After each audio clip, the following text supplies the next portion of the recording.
ইরানের সর্বোচ্চ নেতা আয়াতুল্লাহ আলী খামেনির জানাজায় প্রতিশোধের স্লোগান ও ডোনাল্ড ট্রাম্পকে ঘিরে তীব্র ক্ষোভের প্রকাশ ঘটেছে। একই সময়ে আমেরিকার ২৫০তম স্বাধীনতা দিবসে ট্রাম্প দাবি করেছেন সামরিক চাপের মুখে ইরান আলোচনায় ফিরতে আগ্রহী। দুই পক্ষের এই পাল্টাপাল্টি অবস্থান নতুন করে বৈশ্বিক উত্তেজনা বাড়িয়েছে। ঘটনার বিস্তারিত, দুই পক্ষের বক্তব্য ও সর্বশেষ পরিস্থিতি জানুন প্রতিবেদনে। বিশ্ব রাজনীতির দুই মেরুতে আজ চরম সংঘাতের আবহ। একদিকে তেহরানে খামেনির জানাজায় ডোনাল্ড ট্রাম্পকে হত্যার হুমকি ও প্রতিশোধের আগুন, অন্যদিকে আমেরিকার ২৫০তম স্বাধীনতা দিবসে মাউন্ট রাশমোরে দাঁড়িয়ে মার্কিন প্রেসিডেন্টের কুশপুত্তলিকা দাহ এবং কড়া হুঁশিয়ারি।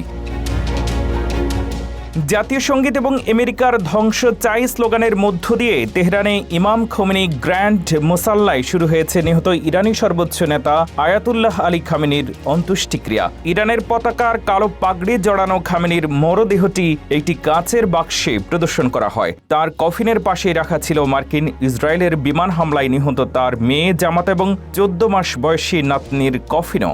জানাজায় উপস্থিত ক্ষুব্ধ জনতা ডোনাল্ড ট্রাম্পের ছবি সম্বলিত ব্যানার নিয়ে তাকে হত্যার হুমকি দেয় এবং প্রতিশোধের গর্জন তোলে। আমাদের স্লোগান একটি, প্রতিশোধ, প্রতিশোধ। যারা আমাদের ইমাম এবং তার পরিবারকে হত্যা করেছে, আমরা তাদের ছাড়ব না। এই জানাজাকে ঘিরে ১ থেকে ১.৫ কোটি মানুষের সমাগম আশা করছে প্রশাসন। তবে হামলায় গুরুতর আহত নতুন সর্বোচ্চ নেতা মুজতবা খামেনিকে এই অনুষ্ঠানে দেখা যায়নি। এদিকে সাউথ ডাকোটার মাউন্ট রাশমোরের ঐতিহাসিক পাহাড়ের নিচে দাঁড়িয়ে সম্পূর্ণ বিপরীত সুর তুললেন মার্কিন প্রেসিডেন্ট ডোনাল্ড ট্রাম্প। আমেরিকার সামরিক শক্তির দাপট দেখিয়ে ট্রাম্প দাবি করেন মার্কিন হামলায় বিধ্বস্ত ইরান এখন চুক্তি করতে মরিয়া, আর জানাজার জন্য ওয়াশিংটন শান্তি আলোচনার স্থগিত করায় ইরানকে মূলত ১ সপ্তাহের ছুটি দেওয়া হয়েছে। আমরা ইরানকে ১ সপ্তাহের ছুটি দিয়েছি কারণ আমরা ভালো। তারা এখন চুক্তি করতে এবং পরিস্থিতি শান্ত করতে ভীষণভাবে আগ্রহী।